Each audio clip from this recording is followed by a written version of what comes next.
a Nelson PC-NV100. I haven't gotten this out for probably about a year or two. It's been sitting. I decided to finally pull it out and run it again. I believe the nozzle on this is a .70 taper bore.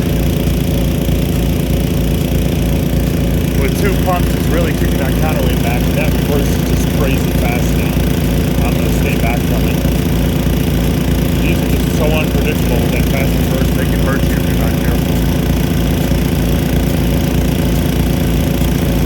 This one does not have an adjustable brake. It's set by the factory with the nylon pad inside the sprinkler itself. I know that this does like to go past its left stop every now and then. It is just how these are. I'm thinking that maybe the nylon pads inside of it could be rebuilt. Although it does have a good, nice, slow forward speed.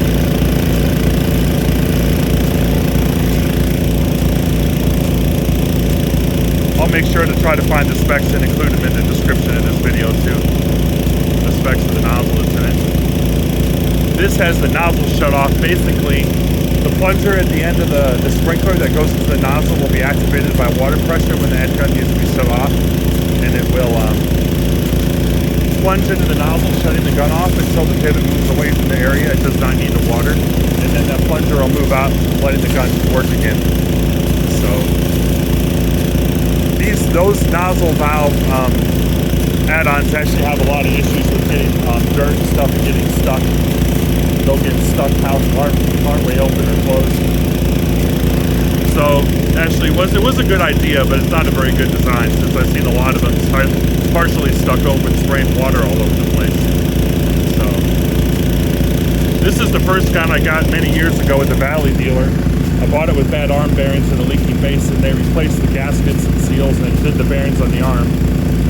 So this sprinkler should run for quite a while with no issues.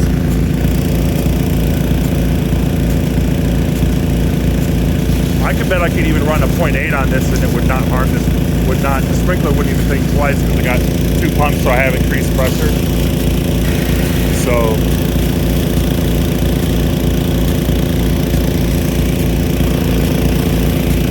I don't think I go much farther, maybe a .9. I don't have that big. I do have a .8 and I've ran it and it ran pretty good for 2 months.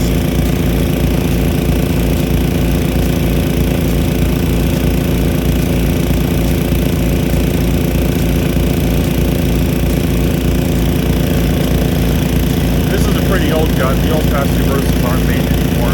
They have a lot of issues. Irrigation techs don't like getting on the end of pivots to mess with them or adjust them or replace. They're always referred to as a piece of crap end gun, fast reverse end gun basically. But it's cool to have one still. They don't have their places down to the end of pivots more in travelers and stuff. We don't have to get up on a ladder to mess with it. So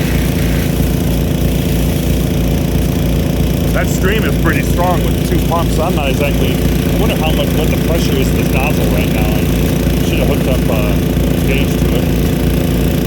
I assume it's probably around 50. So I was able to run my other PC-100 with about 53 PSI with a .70 nozzle.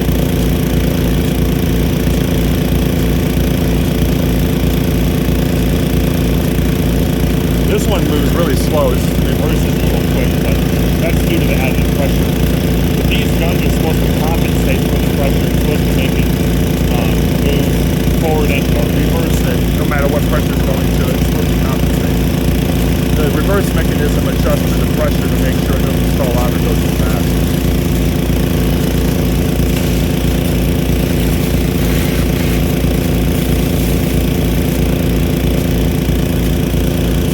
There's a couple pivots in Michigan that have this attached to the end.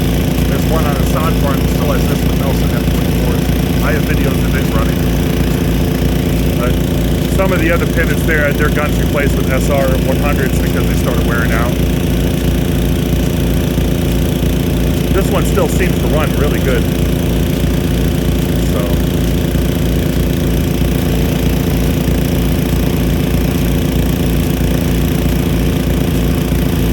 this one does not have the spreader port option. It's blocked off because with the nozzle valve, it does not need that wouldn't be able to run it because the mechanism is in the way, so it's flush off.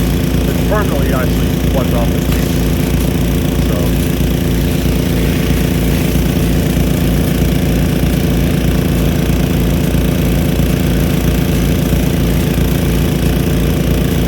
I'll let this go one more time and I'm going to shut it off. Looks like it's getting about half the field too. That's actually pretty impressive distance for this gun.